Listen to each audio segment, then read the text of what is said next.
Ngizwakalise enkulu intokozo kubalaleli baseMpumalanga namaphethelo. Engifike ngakuthola ukubaluleka nako konke ukubambisana phakathi kwamakhansela nemiphakathi yonkana, nokubambisana phakathi kwamakhansela nabefundisi.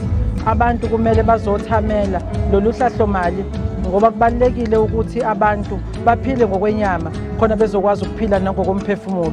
Lokho kumina kungenze impela kanenjabulo enkulu njengemeya yomkhandlu waseThekwini.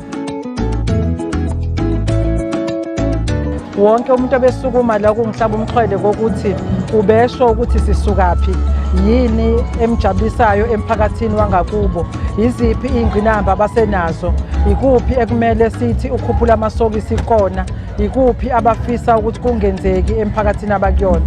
Lokho kungenze ngavuleka amehlo ukuthi nebala njengoba selokhu ngingenile ngiqinisekisile ukuthi ngiyaya emphakathini ngiyokhuluma nawo kanye namakhansela engiwaholayo kanye namakomidi esihola nawo imiphakathi.